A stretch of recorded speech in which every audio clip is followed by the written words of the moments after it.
नमस्कार दर्शकों, मैं आचार्य रत्ना राजू मिश्रा हमारे YouTube चैनल हस्तरेखा ज्ञान में आपका हार्दिक स्वागत करती हूँ। देखिएगा, आज हम आपको एक चीज़ बताएंगे कि अंगुलियों में पाए जाने वाले चक्र के निशान क्या होते हैं और क्या फल देते हैं। चक्र को इस तरह से देखा जाता है। जब अंगुलियों में आपको यह निशान दिखाएं, यह स्थायी निशान होते हैं। स्थायी का मतलब परमानेंट ये निशान हैं आपके फिंगरप्रिंट, जो आपके जन्म से लेकर के मृत्यु तक यही रहेंगे। इनको हम फिक्स साइन कहते हैं। फिक्स यानी स्थायी हैं, ये चेंज नहीं होंगे। जो चीज़ें चेंज नहीं होती हैं उसके लिए मान के चलिए कोई उपाय काम नहीं करते। तो जब अगर स्थायी चिन्ह बहुत उत्तम है तो ये समझना कि आपके लिए कोई उपाय ज़्यादा ज़रूरी नहीं होते। स्थायी चिन्हों में कमी है और रेखाएं जो अंदर की परिवर्तित हैं वो आपके अच्छी आ रही हैं, इसका मतलब है आपके उपाय कारगर हो सकते हैं। तो हम सबसे पहले आज बताएंगे ये जो उंगली है, सबसे पहले हम अंगूठे की बात करेंगे कि अंगूठे में अगर चक्र है तो क्या फल देगा। यह कहलाती है तर्जनी, ये मध्यमा, अनामिका और कनिष्का। इन अंगुलियों पर अगर चक्र के निशान हैं तो आपको क्या लाभ मिलेगा और अगर यहाँ पर कोई खराबी है तो क्या हानि हो सकती है। बात करते हैं हम सबसे पहले अंगूठे की। अगर अंगूठे के बीच में आपके पास ऐसा निशान है चक्र का, ये भाग आता है हमारा पितामह। पितामह यानी हमारे पिताजी दादाजी यहाँ की संपत्ति। अगर यहाँ पर चक्र है और यह यव पूर्ण है इस तरह का, तो आपको पिता और पितामह दोनों की संपत्ति का बहुत उत्तम लाभ मिलेगा। लेकिन अगर यहाँ पर यह चक्र इस तरह से कट हो गया, कटा हुआ है, तो इसका मतलब है इन लोगों के लाभ में आपको हानि आएगी या बाधा आएगी। या फिर कहीं आपने सुना हो कि पिताजी के पास बहुत सा धन था लेकिन उनके पुत्रों ने उसे खराब कर दिया। यहाँ पर पितामह के धन को नष्ट होना बताता है। दूसरा हम बात करते हैं, आइए तर्जनी पर। ये अंगुली है हमारी तर्जनी। अब इस अंगुली पर चक्र का प्रभाव क्या होता है। इस अंगुली से हम पत्नी और पुत्र का सुख देखते हैं। अगर यह अंगुली पर, इस अंगुली पर चक्र है तो ये मित्रों की अंगुली भी है, यहाँ पर गुरु की स्थिति भी है। अगर तर्जनी अंगुली के आगे इस भाग में चक्र है तो आपको मित्रों द्वारा धन लाभ होगा, पत्नी द्वारा धन लाभ होगा और पुत्र द्वारा लाभ की प्राप्ति होगी। लेकिन अगर आपकी यह तर्जनी अंगुली इस अनामिका अंगुली से काफ़ी छोटी है और तब चक्र है तो इसका मतलब है उनसे सामान्य लाभ होगा। लेकिन अगर चक्र कट गया है तो इसका मतलब है आपको मित्रों द्वारा धन की हानि होगी, पत्नी या पुत्र के लाभ में कमी होगी। यहाँ पर एक बात और ध्यान रखनी है आपको कि जो भी अंगुली है उसके नीचे का पर्वत, जैसे यह पर्वत कहलाता है गुरु पर्वत, उसको देखना जरूरी है। अगर यहाँ कुछ चीज़ खराब हो गई है, चक्र खराब हो गया है और यहाँ पर कोई उत्तम साइन आ गया, जिसको हम कभी स्वस्तिक कहते हैं, गुरु मुद्रिका कहते हैं, हम आगे बहुत सारे वीडियोस में आपको अलग अलग चीज़ों के बताएंगे, तो वहाँ पर उस लाभ में कमी होते होते भी बच जाएगी। चर्चा करते हैं हम मध्यमा की। यह अंगुली है मध्यमा। अब अगर इसके अग्रभाग पर, इस जगह पर चक्र का निशान है, ये अंगुली हमको देती है, एक तो हमारे जीवन का बैलेंस है, दूसरा ये शनि की अंगुली है, यहाँ पर आता है शनि पर्वत। अगर इस जगह पर चक्र है तो ये बोलता है इनका गुरु पर भी चक्र है और शनि पर भी चक्र है, तो इनको किसी देव स्थान से, किसी मठाधीश से लाभ मिलने की संभावना रहती है। कोर्ट में सफलता मिलती है, यानी अगर ये कोर्ट का काम करें तो सफलता मिलती है। मेडिकल वालों को सबसे ज़्यादा सफलता यहीं पर ही चक्र में मिलती है। जो तेल पेट्रोल का काम करते हैं उनको भी अगर यहाँ चक्र है तो बहुत बेनिफिट मिलता है।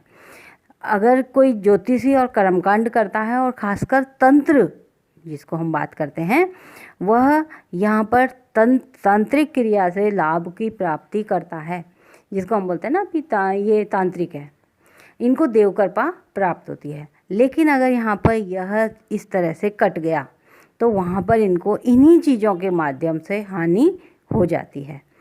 बात करते हैं हम अनामिका की। ये अंगुली कहलाती है हमारी अनामिका की और इसके नीचे जो आता है यह है सूर्य क्षेत्र। अब सूर्य जिस जिस चीज़ का कारक होगा वो उसी चीज़ से लाभ देगा। लेकिन अगर यहाँ पर चक्र है तो इन लोगों को सबसे पहले पिता का लाभ मिलता है। पिता के लाभ के लिए दूसरे तीसरी कंडीशन और देखनी पड़ती हैं। ज़रूरी है, कई लोगों के चक्र होता है उसके बाद भी उनके पिता जल्दी ही चले जाते हैं।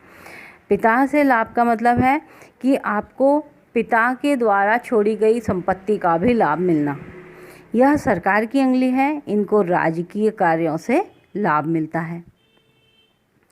एक चीज़ और है कि अगर यहाँ चक्र है तो इनको शेयर सट्टे में भी लाभ की संभावना रहती है।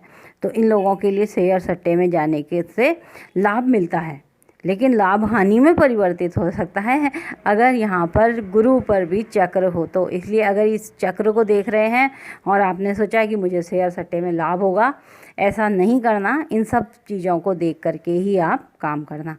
अगर यहाँ आड़ी लाइनें कट हैं तो इन लोगों को राजकीय दंड प्राप्त हो सकता है, पिता के सुख में कमी हो सकती है, शेयर मार्केट में विशेष रूप से इनको हानि हो सकती है। अगर ये सार्वजनिक कार्य करते हैं जैसे नेता बनना, राजनीति करना, तो इन लोगों को लाभ तब मिलेगा जब सूर्य क्षेत्र और सूर्य रेखा प्रबल हो। लाभ देता है। कई होते हैं जिनको हम कहते हैं कॉन्ट्रैक्टर, यानी सरकारी कार्यों से पैसा आना। कोई ज़रूरी नहीं है पद आना, सरकारी चीज़ों से पैसा आना। बात करते हैं हम कनिष्का की। यह अंगुली कनिष्का है और यहाँ पर अगर चक्र होता है तो यह अंगुली सबसे पहले तो व्यापार बताती है, बुद्धि बताती है, वाणिज्य द्वारा इनको लाभ होता है। यह क्षेत्र है बुध का। अब यह कई बार यहाँ पर बहुत सफल ऑपरेशन वाला, जो जिसको कहते हैं ना मेडिकल में सबसे बड़ा सर्जन, वो भी बना देती है। तो बुध की अंगुली पर वाणिज्य द्वारा लाभ प्राप्त होता है, कॉमर्स जिसको बोलते हैं। क्योंकि एक बहुत बड़ा डॉक्टर है, उसने खुद का अगर बहुत बड़ा हॉस्पिटल खोल दिया तो भी ये अंगुली बहुत महत्वपूर्ण भूमिका निभाती है। और इस पर चक्र हो तो अगर यहाँ पर कट हो गया तो इनको धन की हानि व्यापार के माध्यम से ही होती है। तो हमने ये बताया आज आपको कि आपके अगर इन 5 अंगुलियों में चक्र हैं तो आपको क्या लाभ और क्या हानि हो सकती है। लेकिन एक सिर्फ चक्र को देख करके ही कुछ भी अंदाज़ा नहीं लगाते। अब यहाँ आता है हमारा चंद्रमा का पार्ट। आपने बहुत कम लोगों ने ध्यान किया होगा, इस जगह भी एक चक्र होता है और शुक्र का पार्ट ये वाला जो है, इस जगह भी कई बार एक चक्र दिखाई देता है। चंद्रमा के जगह पे अगर चक्र हो तो व्यक्ति विदेश से लाभ कमाएगा, यात्राओं से लाभ कमाएगा, पानी से लाभ कमाएगा। लेकिन अगर खराब हो रहा हो और मस्तिष्क रेखा भी खराब हो रही हो तो उसे जल में डूबने का भी खतरा इसी चक्र द्वारा आ जाता है। शुक्र क्षेत्र पर अगर चक्र है, ये स्थान आता है यहाँ से लेके यहाँ तक शुक्र का, क्योंकि ये आता है मंगल का क्षेत्र, तो वो बोलता है यहाँ पर चक्र नहीं होता। अगर शुक्र क्षेत्र में चक्र है तो इंसान को स्त्री के माध्यम से धन की प्राप्ति होती है। अब अगर कोई लाइन भाग्य रेखा से यों जोड़ रही है और इस चक्र पर मिल रही है तो वो बोलता है कि जो गोद चले जाते हैं, जैसे बच्चा हुआ और अपनी नानी के ननिहाल में गोद चला गया, दादी के यहाँ गोद चला गया, तो उनसे भी इनको स्त्रियों द्वारा फ़ायदा होता है। कई बार विपरीत लिंग से भी इन लोगों को बहुत फ़ायदा होता है, जैसे किसी की संपत्ति या किसी के साथ, महिला के साथ साझेदारी करना और उसमें बेनिफिट होना। अगर यहाँ चक्र है और इस तरह के कोई लाइन कटी हुई है तो इनको प्रेम में हानि और स्त्री के माध्यम से ही हानि की संभावना पूरी बन जाती है। तो ये थे हमने चक्रों के प्रभाव आपको बताए। अगर आपको हमारा कार्यक्रम अच्छा लगा और आप देखना चाहते हैं कि आपके हाथ में भी कितने चक्र हैं और कितने चक्र खराब हो रहे हैं, अच्छे हो रहे हैं, जन्म पत्रिका का विश्लेषण करवाना चाहते हैं, हस्तरेखाओं का विश्लेषण कराना चाहते हैं, आप हमारे दिए गए नंबर पर संपर्क कर सकते हैं। कुंडली और हाथ आपको अगर दिखाना है, हमारे नंबर हैं, हमने दे रखे हैं। इसके साथ ही ये सब हम डिटेल से हमने जो लिख रखा है वो हमारे द्वारा एक लिखित पुस्तक है, हस्तरेखा महासागर। इस पुस्तक को मंगवा कर के भी आप अपने हाथ के बारे में बहुत कुछ जान सकते हैं। अगर हस्तरेखा जानने के इच्छुक हैं या पढ़ना चाहते हैं, पढ़ने में इंटरेस्ट है, तो हमसे सीधे फ़ोन पर संपर्क करके आप ये पुस्तक मंगवा सकते हैं। एक लास्ट में बात और हम कहना चाहेंगे, हमारी कोई भी सेवा निःशुल्क नहीं है, सशुल्क हमने दे रखा है, क्योंकि हमको एक हाथ देखने में कम से कम 3 घंटे लगते हैं, फिर उसका वीडियो बना करके आपको भेजना, कुंडली का एनालिसिस करना। तो कोई भी सेवा लेनी है तो आपको यह सशुल्क है। इनबॉक्स में जा कर के आप हमसे क्वेरी कर सकते हैं। आज के लिए इतना ही, कल फिर मिलते हैं, तब तक के लिए नमस्कार।